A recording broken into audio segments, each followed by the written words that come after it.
si lo aplican o no lo aplican en sus vidas. Y tienen que ir ejercitando el músculo, ¿no? Usándolo, usándolo. Y para un día llegar a ser maduros, ¿no? Una persona madura es aquella, pues, que va creciendo, ¿no? Que va creciendo, va aprendiendo nuevas verdades en la Biblia y las va aplicando a su vida, ¿no? Cuando yo me convertí, pues igual yo dije, no, pues esto está mal y hasta ahí, ¿no? No, pues ya no hago esto, pero seguía haciendo otras cositas, ¿no? Y luego me iba dando cuenta que hay mucho más en la vida cristiana que solo dejar de tomar, dejar de fumar, o sea, eh, eso es, hay mucho más que eso, ¿no? Y pues debemos de poner en práctica, ¿no? Eso es una persona madura, ¿no? Aquella que por el uso, aquella que deja que el Espíritu Santo le guíen y, oye, eso está mal. Ah, ok, es cierto, está mal, ¿no? Y se deja guiar una y otra vez por el Espíritu Santo, ¿no? Muy bien, hermanos. Y luego pasamos ahí al versículo 7, ¿no? Luego dice, más hablamos sabiduría de Dios en misterio, ¿no? La sabiduría oculta, los los siete truenos en Apocalipsis, hermano. La sabiduría oculta, nadie sabe qué son esos siete truenos, ¿no? Del capítulo 10 de Apocalipsis, ¿no? Y ahí unos pudieran escribir libros, ¿no? Yo, de los siete truenos del Apocalipsis. Pero no, no se refiere a esto, ¿no? No se refiere a esto, ¿no? Dios ya nos reveló lo que quería revelarnos en su escritura, ¿no? Y pues hay cosas que pues no quiere o no es para nosotros saber, ¿no? Y dice, las cuales Dios predestinó antes de los siglos para nuestra gloria, la que ninguno de los príncipes de este siglo conoció, refiriéndose a la sabiduría oculta, ¿no? Porque si lo hubieran conocido, nunca habrían crucificado al Señor de gloria, ¿no? Ahora, pues bien, hemos visto aquí cómo los que han sido salvos genuinamente, pues han recibido el Espíritu Santo, ¿no? En ellos, ¿no? Y es el Espíritu Santo el que les ayuda a ver con claridad, ¿no? eh, estos llamados misterios, ¿no? Que eran ocultos, ¿no? Para los que no tienen el Espíritu Santo son locura, ¿no? Son cosas ocultas, ¿no? Y podemos ver cómo los apóstoles inclusive, ¿no? Se sabían el Antiguo Testamento, pero como que no les caía, ¿no? No lo entendían, estaba oculto, ¿no? Hasta que llegó el Espíritu Santo y fueron abiertos sus ojos. Y empezaron a entender, aquello que estaba escrito se refiere a esto.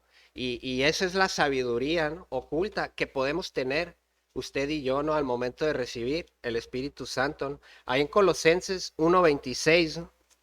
Ahí nos dice que esta sabiduría se nos ha sido revelada, ¿no? Colosenses 1:26.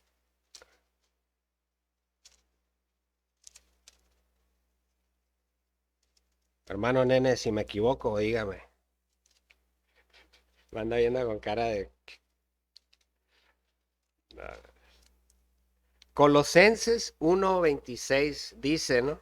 El misterio que había estado oculto desde los siglos y edades, pero que ahora ha sido manifestado a sus santos, a quienes Dios quiso dar a conocer las riquezas de la gloria de este misterio entre los gentiles, ¿no?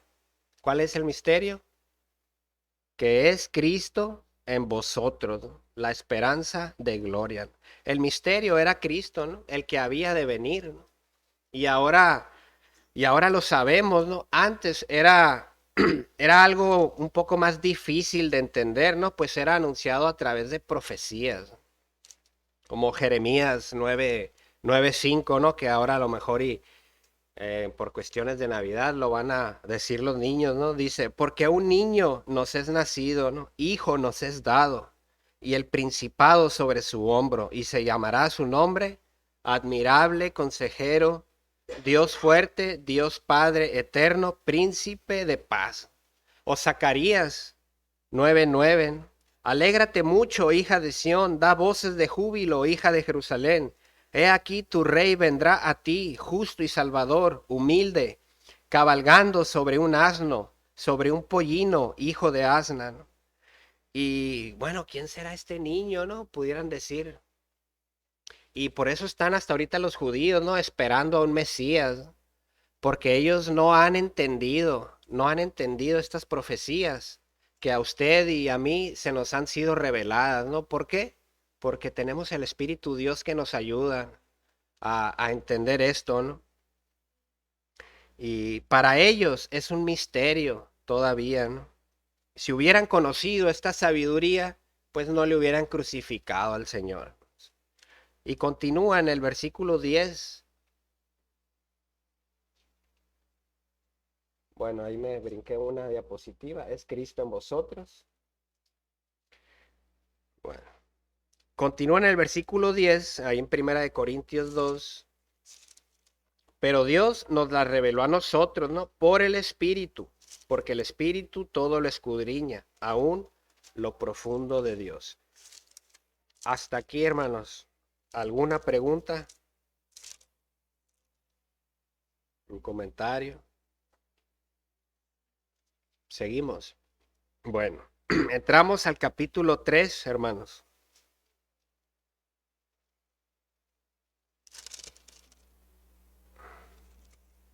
Ya lo vimos, ¿no? El domingo pasado con el hermano Iván. No, hermanos, entramos a este capítulo y creo que me brinqué una diapositiva. Y bueno, dice, de manera que yo, hermanos, no pude hablarlos como a espirituales,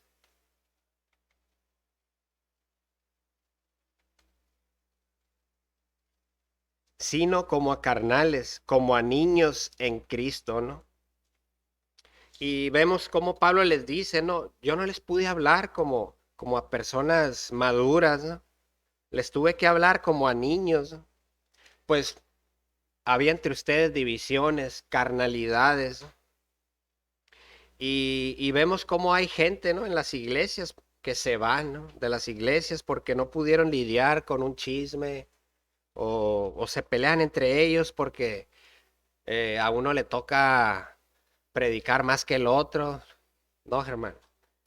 O porque a uno lo ponen a tocar en la orquesta y al otro no, o porque hacen los convivios siempre en el mismo lugar y en la casa del hermano no lo pelan, y personas que se molestan y se van por simpladas, ¿no? Por simpladas.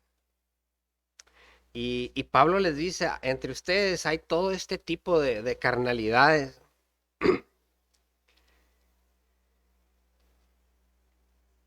que porque regañaron a su niño en la escuela dominical o que, etcétera, ¿no? Y Pablo les dice, ¿no? ¿Qué es Pablo? ¿No? ¿Qué soy yo? ¿O qué es Apolos? ¿No? Y vemos cómo Iván nos decía, ¿no? ¿Qué somos? Chalanes, ¿no? Somos instrumentos de Dios solamente, ¿no? Oigan, no piensen más de mí de lo que deberían, les dice Pablo, ¿no? Yo soy un chalán, igual que ustedes. Pero pues después vamos a ver aquí en el 3:6, en el versículo 6, ¿no? Pues que cada quien tiene su chamba, ¿no? Dice, yo planté, Apolos regó, pero el crecimiento lo ha dado Dios, ¿no? Así que ni el que planta es algo, ni el que riega, ¿no? Sino Dios que da el crecimiento, ¿no? Y Pablo les dice, pues cada quien tiene una función en la iglesia. A ver, me voy a adelantar. Sí, yo creo que las borré. Les iba a poner unas diapositivas muy bonitas, ¿no?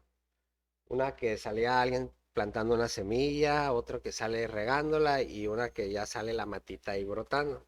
No sé qué pasó, pero para que vean que soy yo el que las hace y no mi esposa.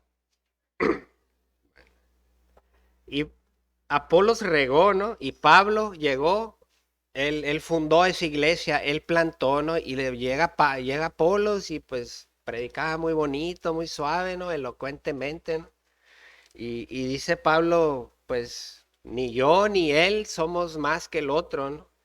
Y vemos cómo, no sé si les ha pasado, hermanos, mm, que a veces llegan a un culto, a un servicio, ¿no? Y ven, ay, va a predicar este hermano. A mí me pasaba antes cuando era un poco más carnal.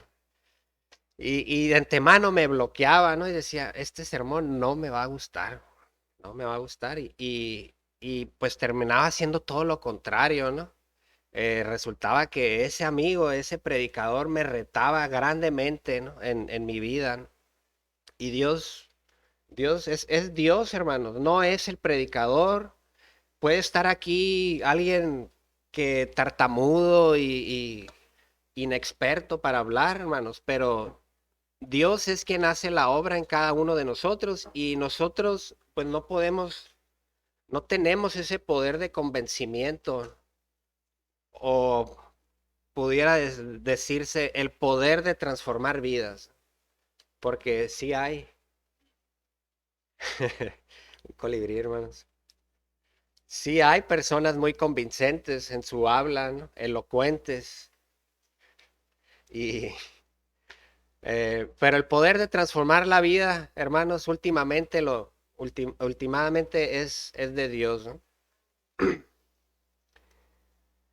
Bueno,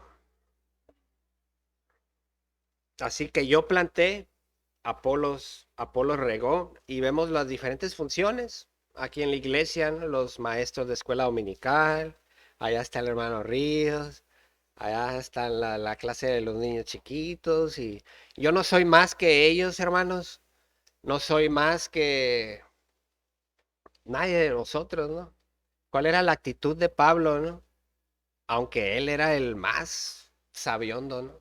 Él decía, yo soy el menor de los apóstoles, soy el mayor de los pecadores, decía Pablo, ¿no? Y es una actitud de humildad, ¿no?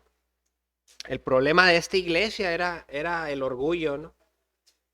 Vimos la clase pasada. ¿Por qué se dividen las iglesias, hermanos? Y entre muchas cosas, entre otras cosas, vemos que aquí Pablo nunca mencionó el chisme, ¿no? Que es una de las razones. Pablo, aquí, por todo lo que les está diciendo, son cuestiones de orgullo, de orgullo.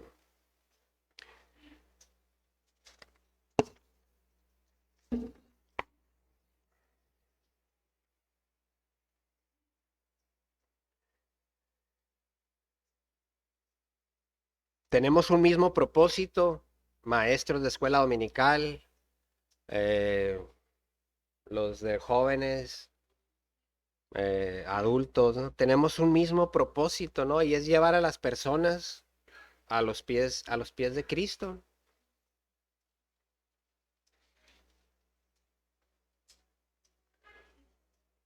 Luego dice, y el que planta y el que riega son una misma cosa, son una misma cosa, les dice Pablo, ¿no? Y luego dice, pero cada uno recibirá recompensa conforme a su labor, o algo así dicen, parafraseado, como no puedo leer, hermanos. Pero dice, cada uno recibirá su recompensa conforme a su labor. Y yo antes, hermanos, pues decía, no, pues la Biblia habla, ¿no? De recibir coronas, ¿no?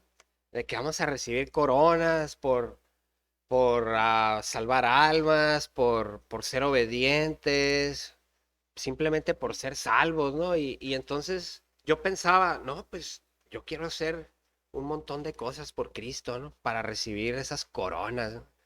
Diosito, bueno, perdón. Dios, si quieres que sea pobre aquí en la tierra, pues de perdida quiero ser rico allá en el cielo, ¿no? Quiero muchas coronas. Y ahí andaba, ¿no? Ayudando a los pobres, y yendo a testificar y coronas, ¿no? Pero era un enfoque equivocado, hermanos. Era un enfoque equivocado. Porque esas coronas, hermanos, sí, Dios nos va a dar coronas, pero no son para nosotros, hermanos. Las vamos a poner a los pies de Cristo, ¿no? En Apocalipsis 4:10 habla de los 24 ancianos, de los 24 ancianos que estaban postrados, ¿no? Alabando al Señor y traían sus coronas, ¿no? Esas coronas que Dios nos va a dar aquí en la tierra, ¿no? Todas esas coronas, ahí te van, Señor. Te devuelvo lo que me diste, ¿no? Y las van a poner a los pies de Cristo, ¿no? No sé si nunca han ido a una piñata, ¿no? Que los invitan a una piñata y llegan y está la mesa de regalos y ustedes llegan sin regalo. No, ¿verdad? Aquí no pasa. No pasan. Y rápido se sacan un billete de 50 pesos. Aquí está. Pues sí, a mí sí me ha pasado, ¿no? ¿Y qué se siente, hermano? Se siente mucha vergüenza, ¿no? Pues de que, ay, no sabía que había que traer regalo. Pues así nos vamos a sentir, hermanos, cuando lleguemos a los pies de Cristo sin coronas, ¿no? Esas coronas son para el Señor, ¿no? Los dones y talentos, ¿no? Si Dios nos da una mina, ¿no? No la vamos a esconder. Nos dio nuestra primer corona al momento de la salvación. ¿La vamos a esconder? O le vamos a hablar a otros de Cristo, ¿no? Señor, aquí está la corona que me diste. Mira, ten, aquí te traigo otras 10 coronas. Y dice Pablo, ¿no? En el 3:8, ¿no?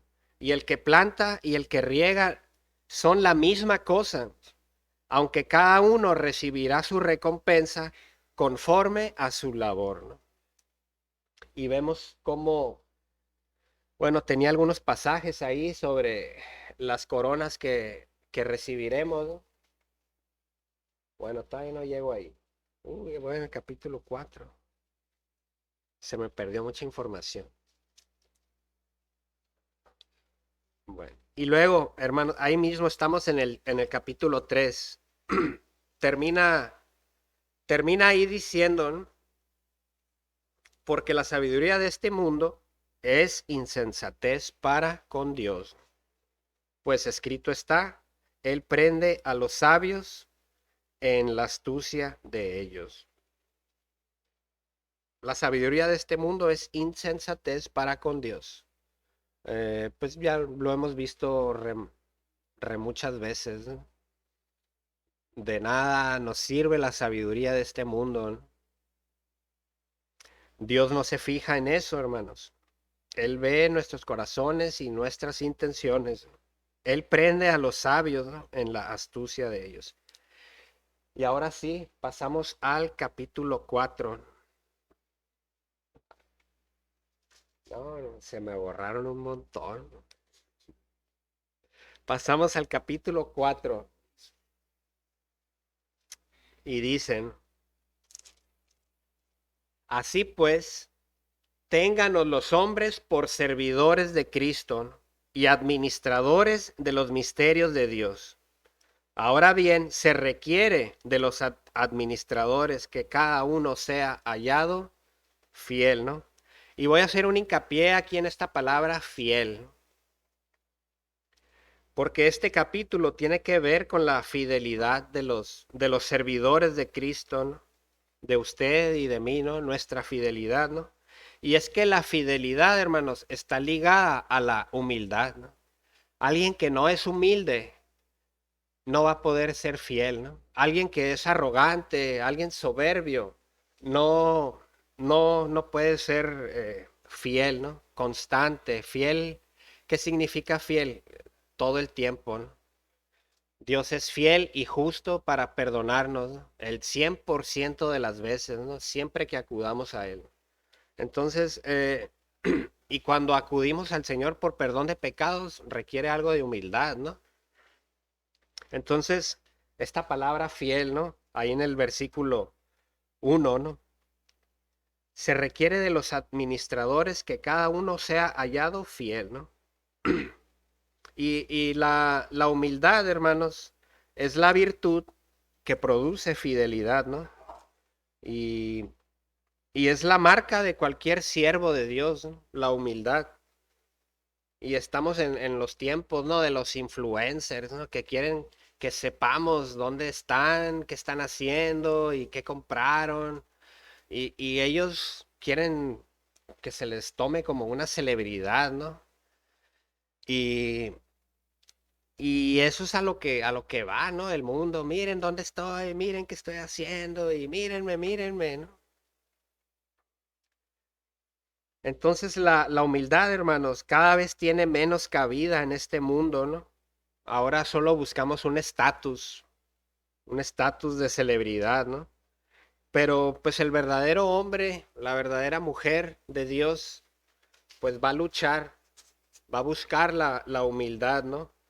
La grandeza de Juan el Bautista no fue en su habilidad por negarse a los placeres de este mundo o por su habilidad de predicar el arrepentimiento de pecados, ¿no? No, hermanos, la grandeza de Juan el Bautista estuvo en su actitud, ¿no? Es necesario que él crezca, pero que yo mengüe. Una actitud de humildad, una actitud de Pablo, ¿no? Que, que Pablo decía, yo soy el menor de los apóstoles, soy el más pecador, ¿no? Eso es humildad, ¿no? Y estas personas, Pablo, Juan y muchos personajes en la Biblia, no buscaban su exaltación, ¿no?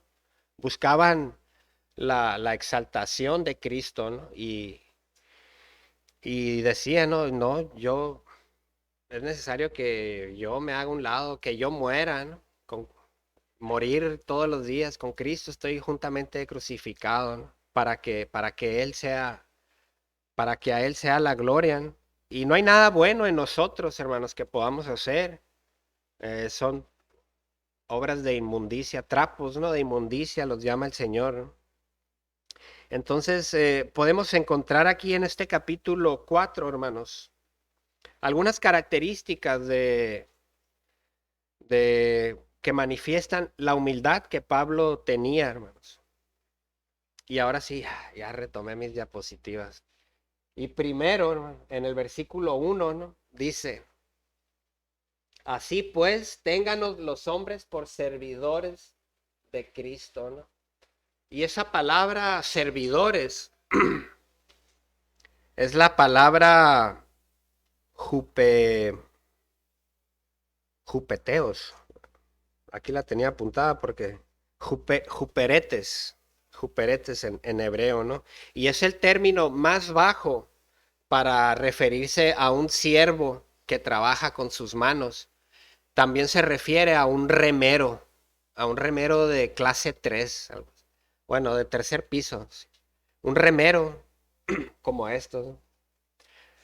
Un siervo de lo más bajo, ¿no? En un barco hay un capitán, hay un montón de jerarquías, ¿no? Pero el más bajo era el remero, ¿no? Los fuertes, los que hacían que avanzara el barco, ¿no? Los remeros. Y Pablo les decía, ¿no? No somos más que remeros, ¿no?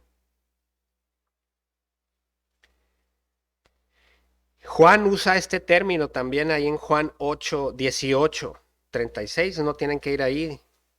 Dice, respondió Jesús, mi reino no es de este mundo. Si mi reino fuera de este mundo, mis remeros estarían peleando para que yo no fuera entregado a los judíos, ¿no?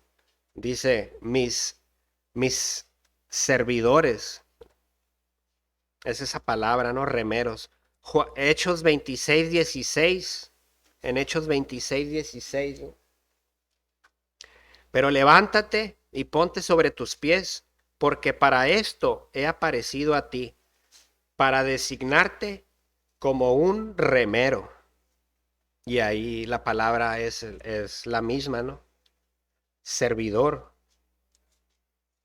Hechos 26, 16.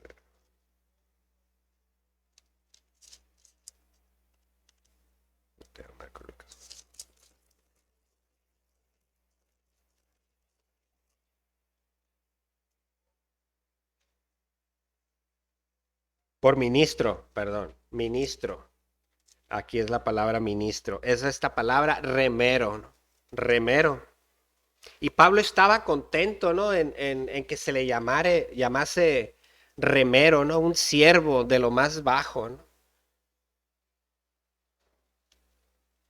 Él estaba contento, no quería reconocimiento, no quería que le dijeran el doctor Saulo de Tarso, doctor en la ley y esas cosas, ¿no?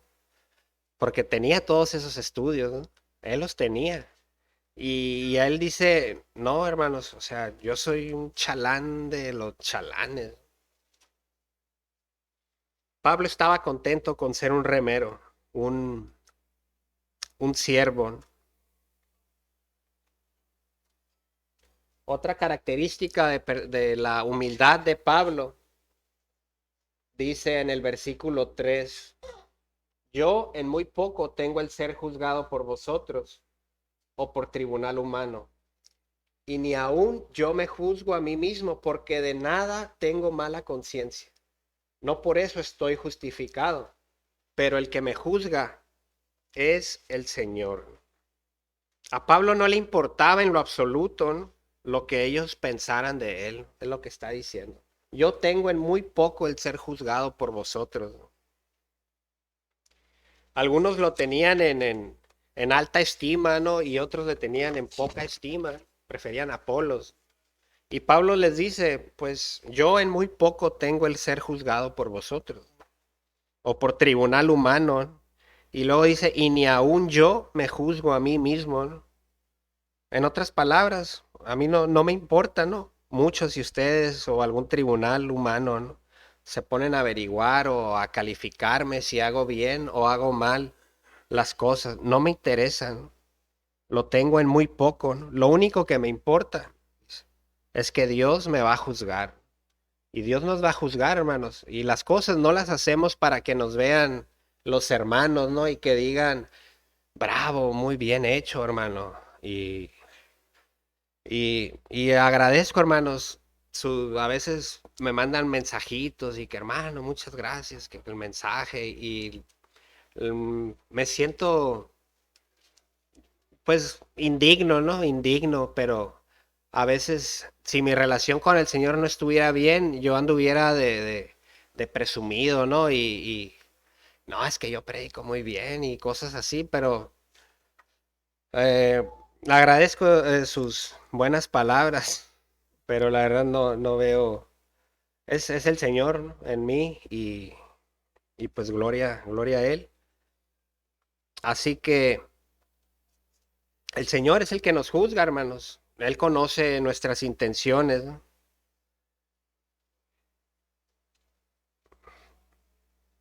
Dice, ni aún yo me juzgo a mí mismo, ¿no? ¿Por qué? Porque hay camino, ¿no?, que al hombre le parece derecho, ¿no? Yo pudiera pensar que sí, cierto, soy buen predicador, ¿no? Pero, pero es Dios, ¿no?, quien pesa los corazones. Pablo dice, ni aún yo me juzgo, ¿no? Lo único que me importa es lo que diga el Señor de mí, lo que está escrito en su palabra, ¿no?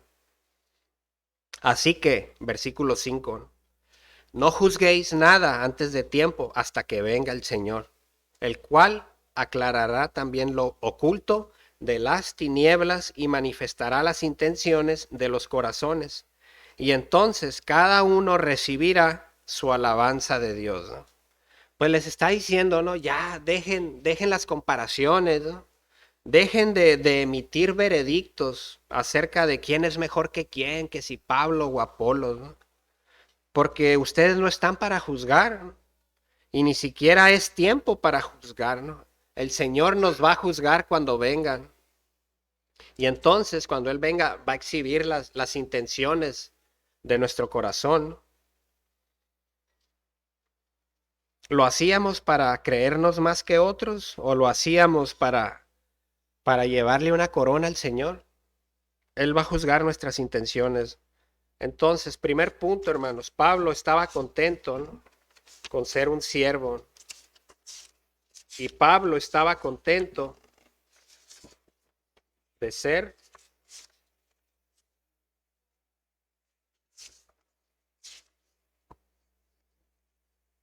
considerado igual que los demás. ¿Qué es Pablo? ¿Qué es Apolo? Estaba contento de ser, perdón, hermanos, me brinqué el punto, de ser juzgado por Dios. A él no le interesaba lo que otros pensaran de él. A él lo único que le interesaba es que iba a ser juzgado por Dios. Y ahí vemos el juicio de Dios, ¿no? En Romanos 2:6, ¿no? Dios recompensará a cada uno según sus obras. No, pues hay que hacer muchas cosas para que nos dé mucha recompensa, diría, ¿no? Así pensaba yo, ¿no? Vamos a, vente, vamos a ganar almas para tener recompensas, ¿no? Pero es, todo eso se lo vamos a, es para el Señor, ¿no? Lo tenemos que hacer para el Señor, nos dice Pablo, ¿no? Más adelante en Primera de Corintios. Hagamos lo que hagamos, coméis o bebéis, hacedlo todo para la gloria de Dios. Y bueno, Pablo estaba contento de ser considerado igual que los demás, ¿no? Y dice en el versículo 6, por esto, hermanos, lo he presentado como ejemplo en mí y en Apolos por amor de vosotros, para que en nosotros aprendáis a no pensar más de lo que está escrito, ¿no? Y vemos que en la Biblia, por todos lados, ¿no? Está, por ejemplo, Santiago 4:6, ¿no? Nos dice, pero Él da mayor gracia. Por esto dice, Dios resiste a los soberbios y da gracia a los humildes. Y primera de Pedro 5:5, ¿no? Dice lo mismo. Igualmente, jóvenes, estad sujetos a los ancianos y todos, sumisos unos a otros, revestidos de humildad, porque Dios resiste a los soberbios y da gracia a los humildes. Y son muchos los pasajes, ¿no? Donde Dios exalta al humilde, ¿no? Y aplasta la soberbia, ¿no? Y Pablo les dice, me estoy poniendo como ejemplo a mí y a Apolos, ¿no? Para que ustedes aprendan a no ser soberbios, ¿no? Cuando la escritura lo prohíbe por todos lados, ¿no? Para que no aprendáis a pensar más de lo que está escrito. Es lo que está escrito, ¿no? En la escritura, ¿no? Dios resiste a los soberbios, hermanos. Y luego dice, porque ¿quién te distingue? Bueno, ahí tenemos a una arquitecta y a un albañil, un chalán, ¿no? Y a Pablo no le importaba si a él le llega alguien y, oiga, Inge, y ya ven que hay unos arquis que se molestan. ¿Cómo de que soy arquitecto, no? O viceversa, ¿no? Que lleguen con un ingeniero y le digan arqui, como que lo quiero voltear a ver. Pero ¿a poco no? Entonces a Pablo no le interesaba, ¿no? O sea, somos igual, yo soy igual que el chalán, soy igual que el ingeniero o el arquitecto. Y Pablo se pone como ejemplos, hermano. Déjense de cosas, todos somos iguales, déjense ese orgullo a un lado y vamos todos en el mismo pensar, ¿no? En el mismo sentir, en el sentir de Cristo, ¿no? Pablo estaba contento, hermanos, por sufrir, ¿no? Por Cristo, ¿no? Avanzamos ahí ahora en el versículo 9, ¿no? Empieza a decir todo lo que pasa en los servidores de Cristo, ¿no? A ver, ya lo perdí. Primera de Corintios. Y es cierto, ¿no?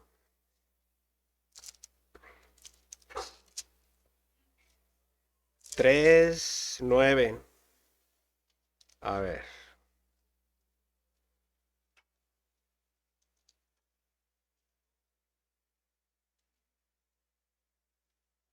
Perdón, 4. 4, versículo 9.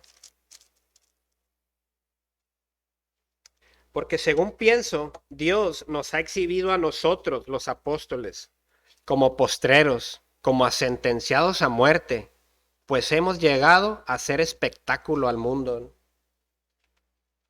Y ahí puse un elefante. Un espectáculo al mundo, ¿no? A los ángeles y a los hombres, ¿no? Nosotros somos insensatos por amor de Cristo, mas vosotros prudentes en Cristo. Nosotros débiles, mas vosotros fuertes. Vosotros honorables, mas nosotros despreciados. Hasta esta hora padecemos hambre, tenemos sed, estamos desnudos, somos abofeteados, no tenemos morada fija, nos fatigamos trabajando con nuestras propias manos, nos maldicen y bendecimos, padecemos persecución y la soportamos, nos difaman y rogamos. Hemos venido a ser hasta ahora como la escoria del mundo, el desecho de todos. Y nosotros nos sentimos mal, ¿no? Porque a veces nos regaña un hermano, ¿no? Y a Pablo, ¿cuántas veces lo apedrearon? Una vez lo apedrearon y lo dejaron por muerto, ¿no? Lo abofeteaban, le decían malas palabras y él devolvía con buenas palabras, ¿no? Tenía hambre y él tenía que trabajar con sus manos, ¿no? Físicamente, y todavía andarle ministrando a otras personas, ¿no? Porque la Biblia dice, ¿no? El que no trabaja, que no coman. Y Pablo trabajaba y aparte ministraba a las personas. Entonces hemos sido puestos como espectáculo, ¿no? Como este elefante, ¿no? Que le da alegría a muchos niños, ¿no? Y muchas risas y wow. Pero el niño no ve lo que hay detrás de ese elefante, ¿no? Los latigazos, la falta de comida, el encierro. Y todo esto es lo que nos está diciendo aquí Pablo, ¿no? Yo estoy contento por sufrir por Cristo a mí.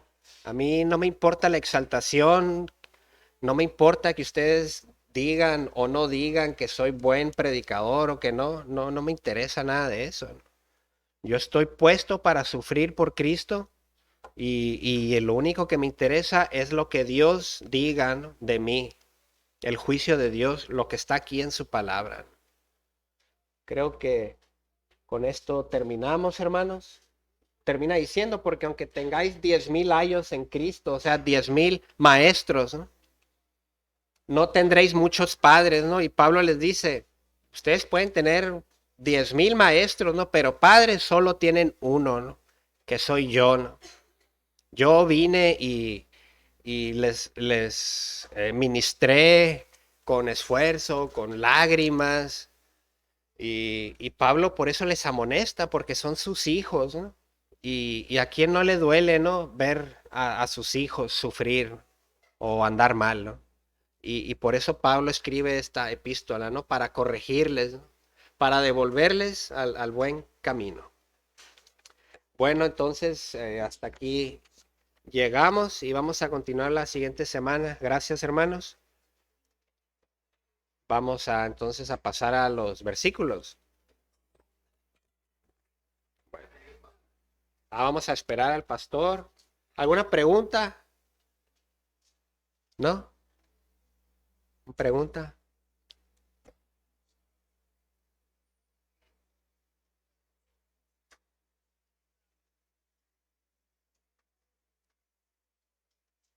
Y luego les dice ahí Pablo, ¿no? Que os ruego que me imitéis, ¿no? Pues yo recuerdo cuando yo llegué a esta iglesia, el hermano Edgar, le puedo apuntar con el láser, hermano. El hermano Edgar era mi maestro, ¿no? Tenía la clase de matrimonios jóvenes. Y pues él era mi maestro y me enseñó los primeros rudimentos. Y, y por la gracia de Dios, hermanos, aquí estoy.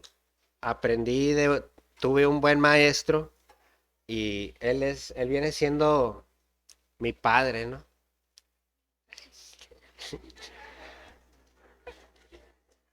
Así Pablo, hermanos, con estos corintos, ¿no? Les dice, ustedes podrán tener 10,000 maestros, ¿no? Pero padres no podrán tener muchos, ¿no? Yo soy su padre, yo los engendré, ¿no? Yo los engendré por medio del evangelio, les dice. Esto es lo que pasa, hermano Edgar, ve cuando tarda el pastor. Y les dice, no, os ruego que me imitéis. Pues yo no predico igual que el hermano Edgar, ¿no? Pero pues vamos hacia una misma meta, ¿no? Y, y pues que Dios me dé su gracia. Ahora la meta mía es hacer más discípulos para que esos discípulos hagan más discípulos, ¿no? Es la meta de la iglesia, ¿no? El hermano Edgar ya se lavó las manos, dijo, ya hice mi discípulo, que está haciendo más discípulos. ahora a mí me toca hacer discípulos que hagan discípulos, ¿no? Bueno, entonces vamos a dejarlo hasta aquí y vamos a dar tiempo para los versículos.